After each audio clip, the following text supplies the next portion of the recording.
গত 10 তারিখ পররাষ্ট্রনীতির সংস্কার নিয়ে আমার করা একটা এপিসোডের পর অনেকে অনুরোধ করেছেন যেন আমি ভারতের সাথে বাংলাদেশের কূটনৈতিক সম্পর্কের ভবিষ্যৎ এবং আমাদের করণীয় নিয়ে ভিডিও করি।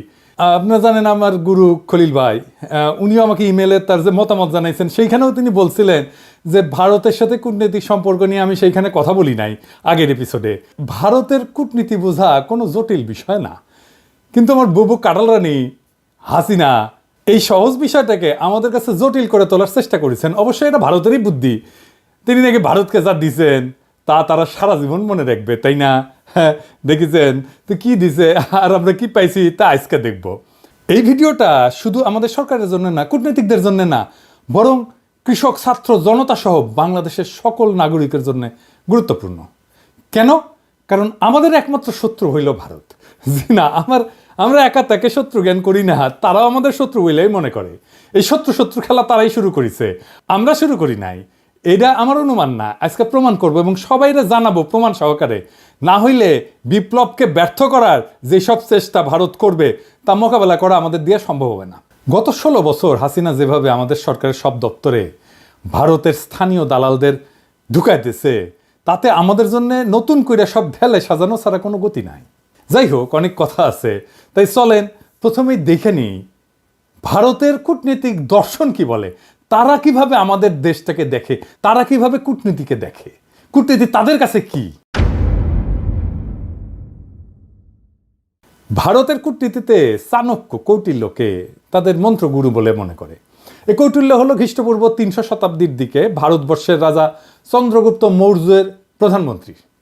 তিনি রাষ্ট্র পরিচালনার উপর একটা বই লিখেছিলেন অর্থশাস্ত্র নামে। এই বইটা প্রায় দ্বাদশ শতাব্দী পর্যন্ত প্রাচীন ভারতে ব্যবহার করা হইতো। তবে ভারতে মুসলিম সাম্রাজ্যের বিস্তারের পর থেকে এই বইটা কেউ আর খুঁজে পায় নাই। মুসলমান শাসনকর্তারা ভারতের প্রাচীন ফিলোসফিকে জয় বাংলা করে দিছিল। যাই হোক, পরে 1905 সালে আবার সবার অজানা এই মাস্টারপিস ভারতের একজন কৃষক উদ্ধার করছিল এবং একজন সাধারণ ব্রিটিশ সেই বইটা ভারতে সংরক্ষণ করার ব্যবস্থা করে। আর বর্তমানে এই অর্থশাস্ত্র, কৌটিল্যের অর্থশাস্ত্র ভারতের প্রধানমন্ত্রী মোদী, পররাষ্ট্রমন্ত্রী জয়শঙ্কর থেকে শুরু করে অনেক নতুন পুরানো নেতার রাজনৈতিক আদর্শে পরিণত হয়েছে। ভারত আবার কৌটিল্য ইকোনমিক কনক্লেভ করার মাধ্যমে এই দর্শন সবার কাছে খাওয়াইতে চায়, দেখাতে চায় এটা আমাদের অরিজিনাল জিনিস, বুঝছাও। এটা ইন্টারেস্টিং গল্প বলি এই কৌটিল্য প্রসঙ্গে।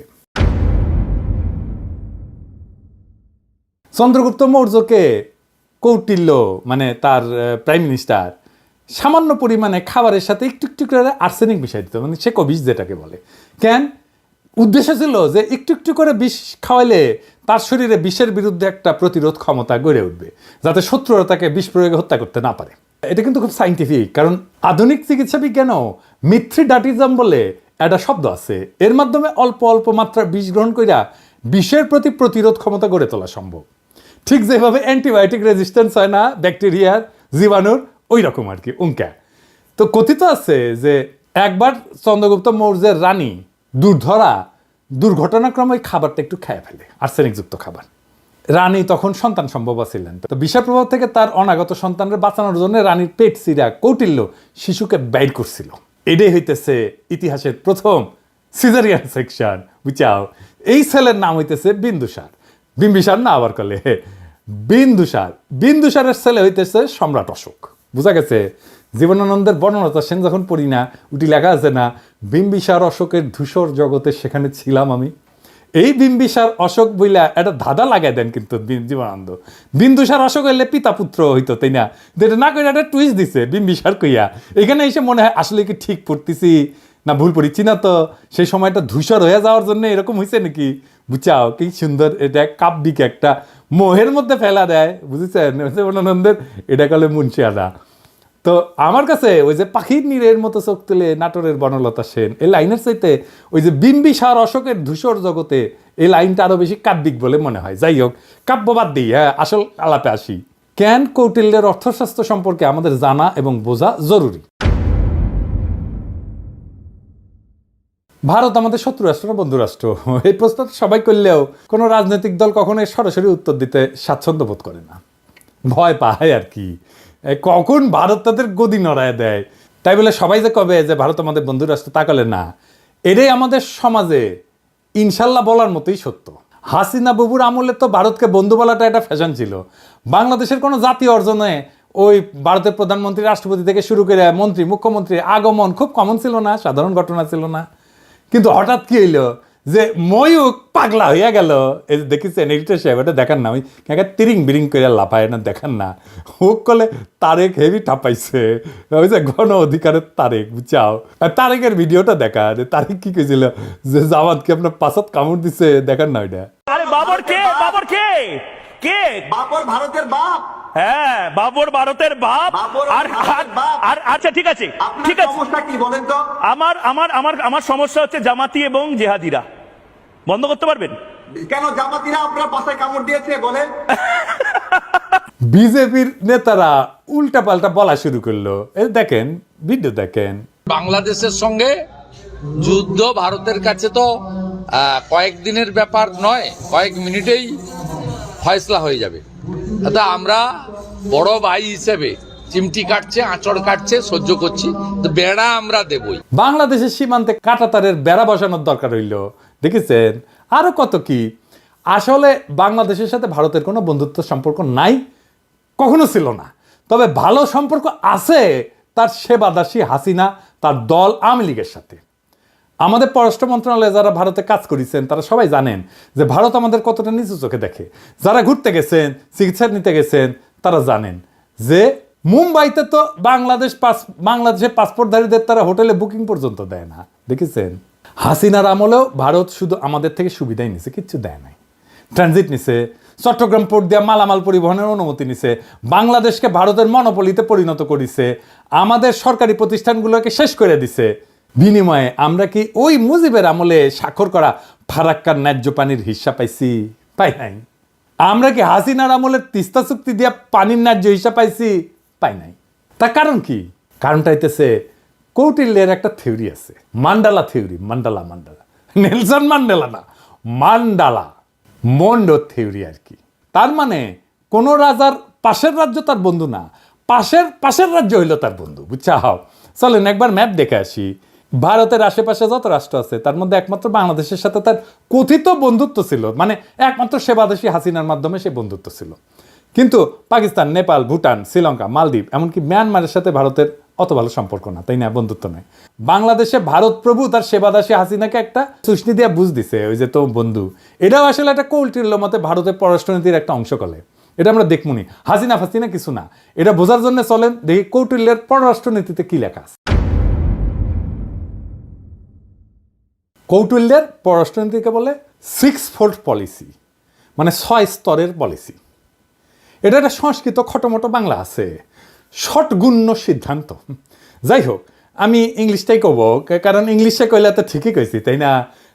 তো যাই হোক, এই 6-fold পলিসি অনুযায়ী পররাষ্ট্রনীতি 6 ভাবে পরিচালনা করা যায়, 6 ভাবে, বুঝছাও? কি কি? শান্তি, যুদ্ধ, নিরপেক্ষতা, আগ্রাসন, জোট এবং দ্বৈত নীতি। হ্যাঁ, বুঝছাও? 6টা। তো প্রথম আলাপ হইতেছে শান্তি নিয়ে, মানে কৌটিল্যের শান্তি নীতি কি কূটনীতিতে। কৌটিল্য কয় যে একজন রাজা তখনই শান্তি স্থাপন করবে যখন সে দেখবে যে শত্রু রাজা তার ক্ষতি করার সামর্থ্য রাখে। তার মানে হলো দৌড়ের উপরে রাখতে পারলে ভারত শান্তির কথা বলবে, বুঝছাও? 2001 সালে রৌমারিতে সীমান্তে আমাদের তৎকালীন বিডিআরের মাইরের কথা মনে আছে না? এডিটর সাহেব মাইর হবে, মাইরের সাউন্ড হবে। কেমনে তাদের বিএসএফকে আমাদের বিডিআর জওয়ানেরা দৌড়ের উপরে রাখিছিল, মনে আছে না? হ্যাঁ, তো তখন ভারতের অনেক সৈন্য মারা গেলেও ভারত কিন্তু আমাদের সাথে শান্তি স্থাপন করেছিল, কারণ তারা বুঝেছিল যে বাংলাদেশ তাদের দৌড়ের উপরে দাবরানির উপরে রাখতে পারে। তাইলে ইন্ডিয়ার সাথে শান্তি স্থাপনের একমাত্র পথ হইতেছে, একমাত্র রাস্তা হইতেছে ওরা দাবরানির উপরে রাখা। আরেকটা উদাহরণ দিই, 1962 সালে ইন্দো-চীন যুদ্ধে চীনা সেনারা ভারতের সেনাদের নাকানি জমিতে খাইছিল, একটা অংশ দখল করে নিয়েছিল। ভারত তখন দ্রুত নাকে খত দিয়া চীনের সাথে শান্তি স্থাপন করেছিল, কারণ ভারত জানতো যে চীনকে আক্রমণ করলে তাদের খবর আছে, বুঝেছাও? তার মানে ওরা যত দাবরানির উপরে রাখবেন ও শান্তি করে আপনার কাছে আসবে। 1 নাম্বার সূত্র কয়া দিলাম। তাই আমাদের সেনাবাহিনীর সাহস নিয়ে লড়াই করার কিছু ডেমো ভারতকে দিয়ে দিতে হবে। আমরা অলরেডি একটা ডেমো দিছি যখন নতুন করে বর্ডারে কাঁটাতার লাগাইতে গেছিল না, কিন্তু এটা তেমন কোনো ডেমো হয় নাই। এটা আরেকটু ভালো করা লাগবে আর কি। আবার ফাইজলামি করলে না, রৌমারির কথা মনে করায় দিতে হবে, কলে মাথায় ঢুকাই দিতে হবে যে ভারতকে দৌড়ের উপরে রাখলে তারা শান্তির কথা বলবে। ওর তত্ত্ব দিয়াই ওরে মাইর দিতে হবে। ও কেমনে কূটনীতি চালায়, ওর কূটনীতির মাইন্ডে কি কাজ করে সেটা বুঝা ওর মতো যদি কাজ করেন তাইলে কেস ফতে। এবার আসেন যুদ্ধনীতি। কৌটিল্যের যুদ্ধনীতি কি? কৌটিল্যের মতে একজন রাজা তখনই যুদ্ধের জন্য আক্রমণ করবে যখন দেখবে যে তার অবস্থান শত্রুর চেয়ে শক্তিশালী। কথা সত্য। এই যে 1971 সালের কথাই ধরেন না, পাকিস্তান যখন আমাদের আক্রমণ করলো তখন ভারত আমাদের সাথে এসে সাথে সাথে যুদ্ধ করে নাই। তারা দেখিছে যে আমাদের মুক্তি বাহিনী কতটুকু যুদ্ধ করতে পারে। যখন মুক্তি বাহিনী আমাদের পাইরা ফেলাইছে না পাকিস্তানি বাহিনীদের, যখন দেখেছে যে মূল কাম সাইরা ফেলাইছে, তখন 3রা ডিসেম্বর 71 সালের মুক্তিযুদ্ধের শেষের মাত্র 13 দিন আগে যৌথ কমান্ড গঠন করিয়া মুক্তিযোদ্ধাদের ক্রেডিট নিয়া বাংলাদেশকে স্বাধীন করিয়া দেওয়ার ক্রেডিট নিয়ে নিছে। বুঝছাও? এটা হইল ভারতের সামবাজ যুদ্ধনীতি। এরা তখনই যুদ্ধ করবে যখন তারা বুঝে যে তাদের জেতার সম্ভাবনা 100%।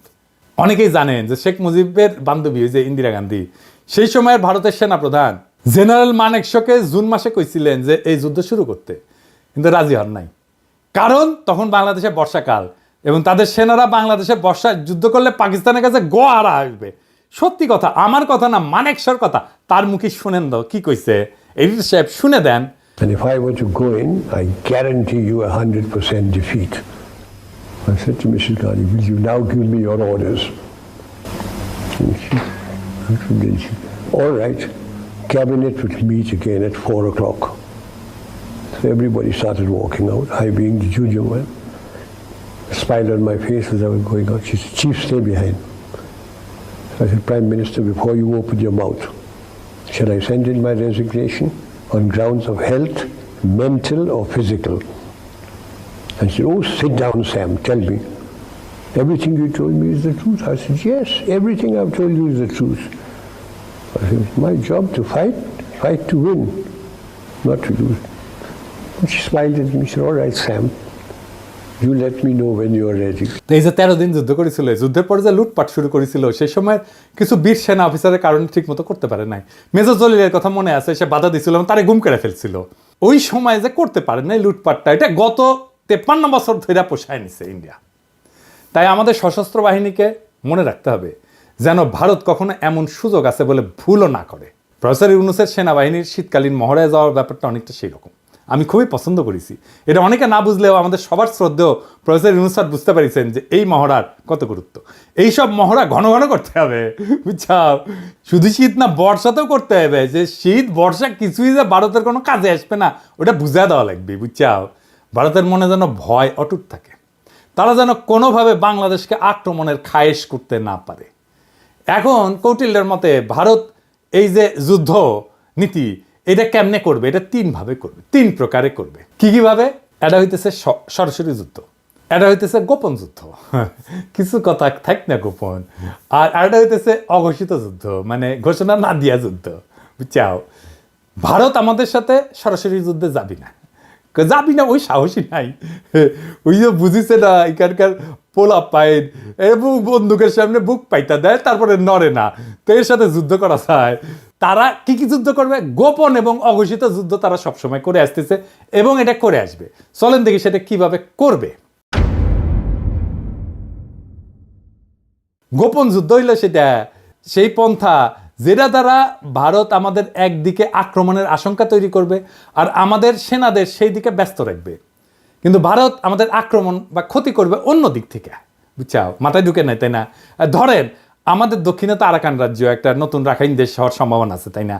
ভারত রাখাইন দেশকে দিয়া বাংলাদেশের নাপ নদী সংলগ্ন বর্ডারে উত্তেজনা তৈরি করবে, আর আমরা যখন ওই দিকে সামলাইতে ব্যস্ত হয়ে যাব তখন উত্তরবঙ্গ বা অন্য কোনো বর্ডার দিয়া সে আক্রমণ করার চেষ্টা করবে। এটা বুঝতে ভারতের ওই হকার সাংবাদিক ময়ূক রঞ্জনের একটা ভিডিও দেখি, চলেন।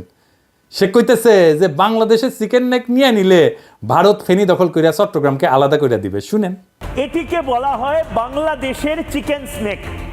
বাংলাদেশের এই চিকেন স্নেক অবরুদ্ধ করতে ভারতের সময় লাগবে 5 minute.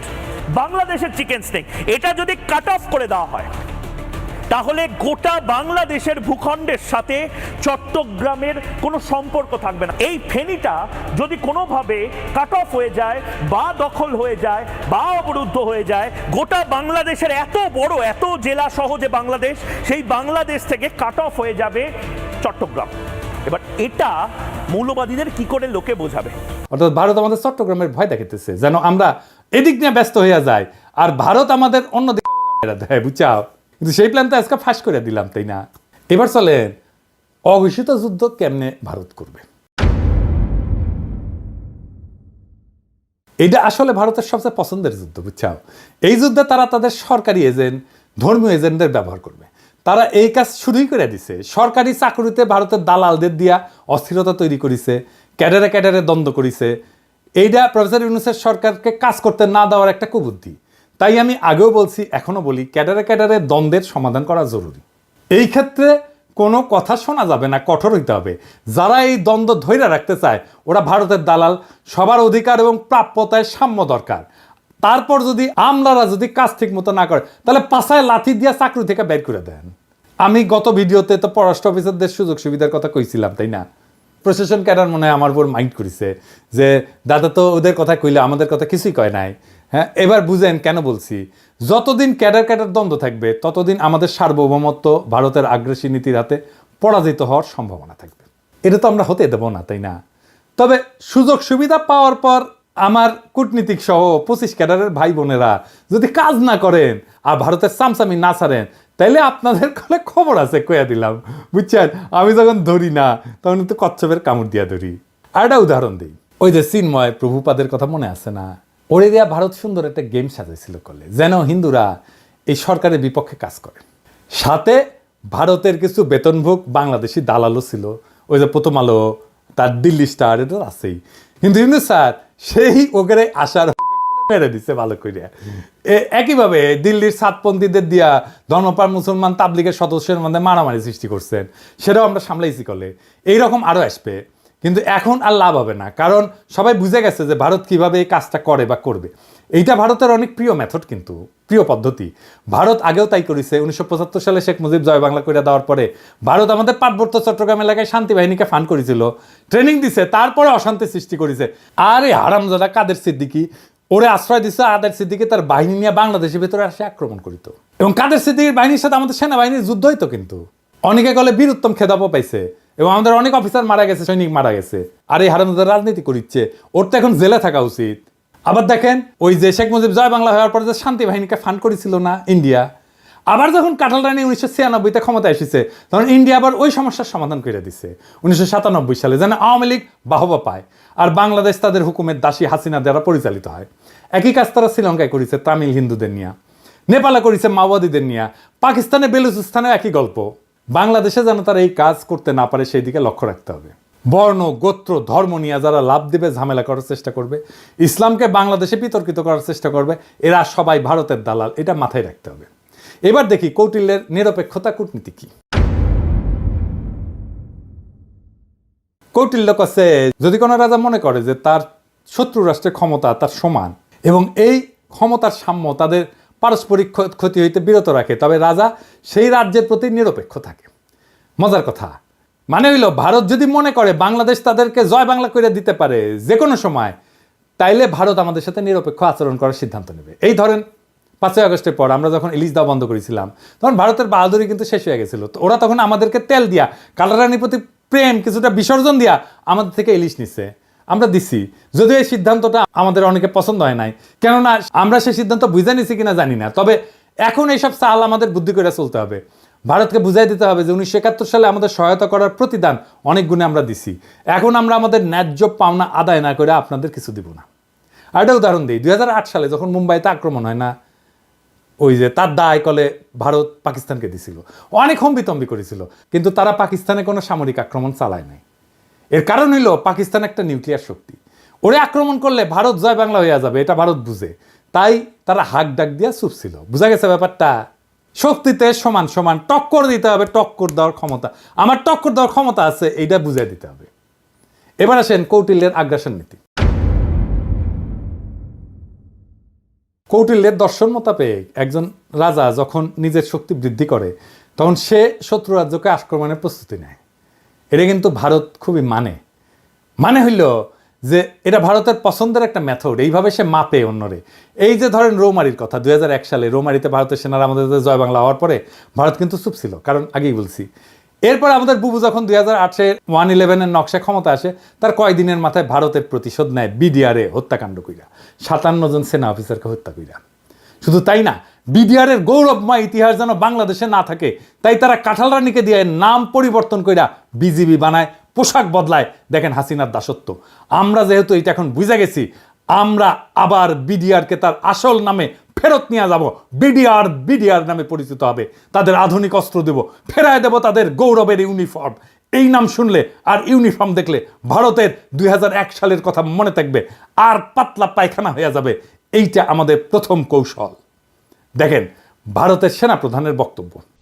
I am in touch with the chief of Bangladesh during the time of when this changeover took place. I was in constant touch with him, and even thereafter in November 24 we had a video conference also. As far as the military cooperation is concerned, is again going up in the same way. Our officers have moved there for the NDC also. There is no let up on that side. The only thing is, as far as the joint exercise which is carried out, because of the situation as of now, that we have postponed for some time, and as and when the situation improves, that exercise will also go on. When we talk about the relationship we should talk about when there is an elected government.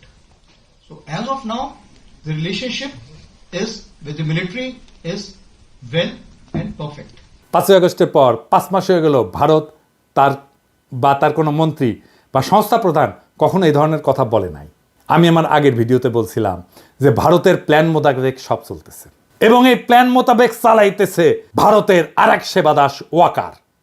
আমার কথা অনেকেই বিশ্বাস করেন নাই, অনেকেই আমাকে কইছেন ওয়াকার একটা বিপ্লবের শক্তি। এখন দেখেছেন তো, এখন দেখেন ভারতের সেনা প্রধান বলে তার সাথে নাকি অন্তর্বর্তীকালীন সরকার গঠনের পুরা সময় জেনারেল ওয়াকারের সাথে যোগাযোগ ছিল। অর্থাৎ ওয়াকার সাহেব যখন রাজনৈতিক নেতাদের নিয়ে অন্তর্বর্তীকালীন সরকার গঠনের চেষ্টা করতেছিলেন, তখন তিনি নিয়মিত ভারতের সেনা প্রধানের সাথে যোগাযোগ রাখতেছিলেন। রাষ্ট্রদ্রোহী কাজ করছেন তিনি। ওয়াকার সাহেব হয় আপনি বিপ্লবের স্পিরিট ধরতে পারেন নাই এবং হাসিনার আমলের অভ্যাস 2 দিনে ছাড়তে পারেন নাই, অথবা আপনাকে ভারতের সেনাপ্রধান ফাঁসাইয়া দিছে যাতে বাংলাদেশের সেনাবাহিনীর সর্বোচ্চ নেতৃত্ব বিপ্লবের বিপক্ষে কাজ করতেছে এটা জনমনে ছড়ায় দেওয়া যায়।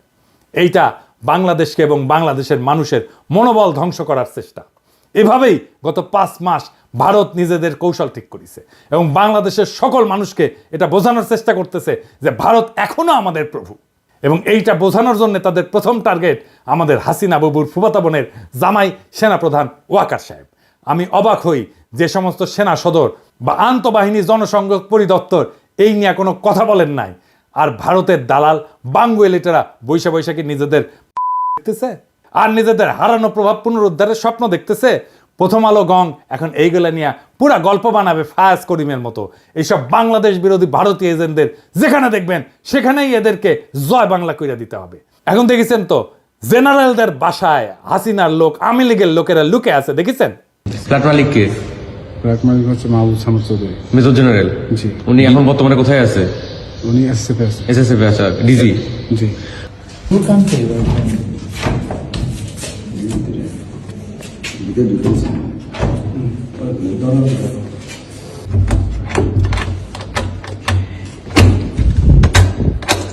এক্সকিউজ মি, কেউ যদি থেকে থাকেন আসেন, কথা বলেন, বের হন, নাইলে আমরা কিন্তু দরজা ভাঙতে বাধ্য হব।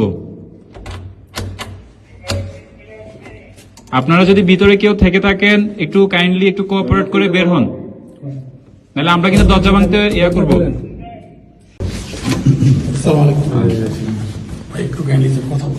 না বলেন কে? ভাই আমি তো স্যার আসলে সামনে আসেন, সামনে আসেন, সমস্যা নাই। বাকিগুলো লোক বলেন। মহিলা বন্ধ করে আপনি প্রশ্ন দিলেন।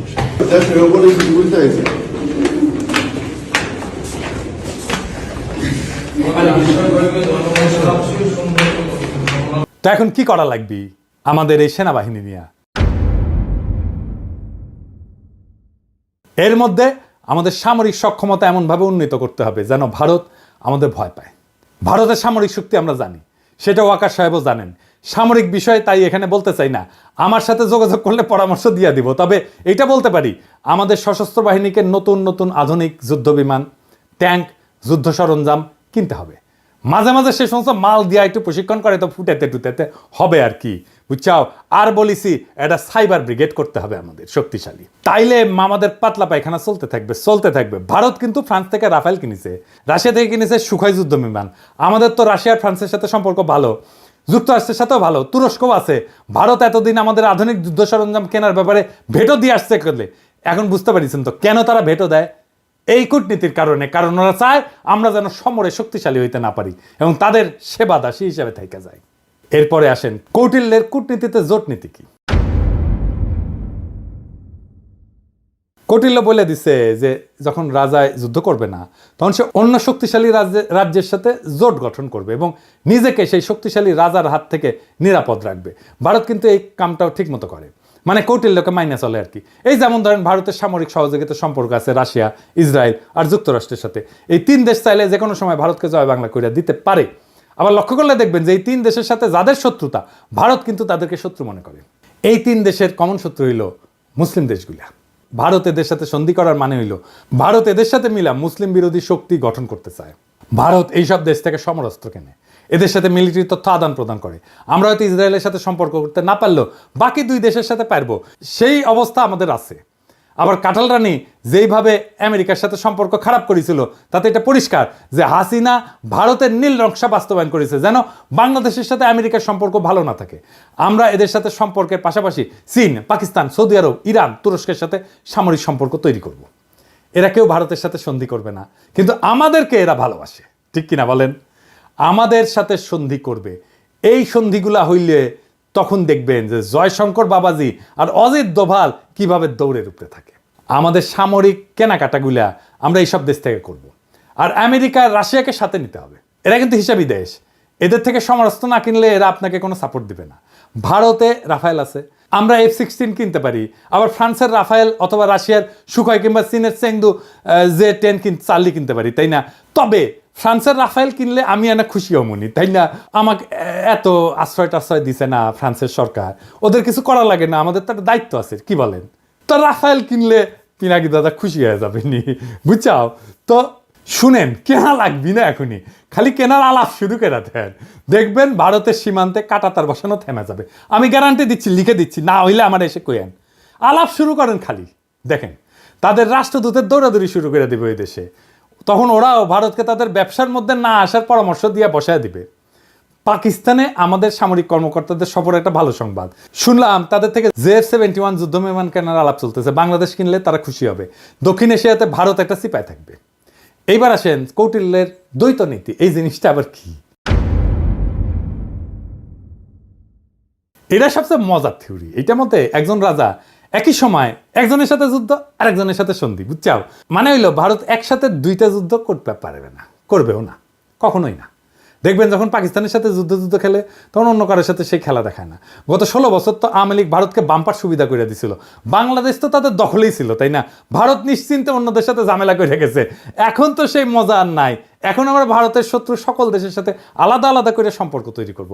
আধুনিক বিশ্ব ব্যবস্থায় সম্পর্কের অন্যতম মাধ্যম হইল ব্যবসা এবং বাণিজ্য, এই সম্পর্ক জোরদার করা।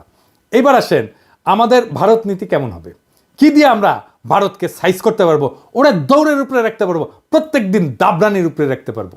এটা আমাদের জানা দরকার না? আসেন দেখি। অনেকে মনে করে আমরা ছোট দেশ, ভারত ছাড়া আমরা চলতে পারবো না। আরামজাদা, চলতে পারি কিনা তুই দেখ আমাদের দায়িত্ব দিয়ে দেখ পারি কিনা। আমি প্রফেসর ইউনূসকে কইব যে আপনি অনতিবিলম্বে সার্কের কার্যক্রম চালু করেন। দরকার হলে বাংলাদেশ সম্মেলনের ডাক দিবে, আয়োজন করবে, এতে সকল দেশের সাথে বাংলাদেশের সম্পর্ক উন্নত হবে। ভারত আসতে যাবে না জানি, কারণ তারা পাকিস্তানের সাথে এক টেবিলে আলোচনায় বসবে না। আমাদেরকেই সুযোগটা নিতে হবে। এই জন্যেই আমরা ভারতকে ছাড়াই সার্কের কাজ শুরু করব। দক্ষিণ এশিয়াতে ভারতের মহাজনগিরি ছুটাই দিতে হবে। দক্ষিণ এশিয়াতে পাত্তা না পেলে ভারতকে আর কোনো দেশই পাত্তা দিবে না। ভারত নিজেদের অনেক বড় হ্যাডম ভাবে। দেখেন তাদের পররাষ্ট্রমন্ত্রী কি বলে। I think I'm 1/5 of the world's population. I am today the 5th or 6th largest economy in the world. I mean, forget the history, civilization bit, everybody knows that. But I think I'm entitled to have my own side, I'm entitled to weigh my own interests, make my own choices. And my choices will not be cynical and transactional, but they will be a balance of my values and my interests. There is no country in the world which disregards its interests. SAARC চালু হইলে দেখবেন ভারতের পায়জামা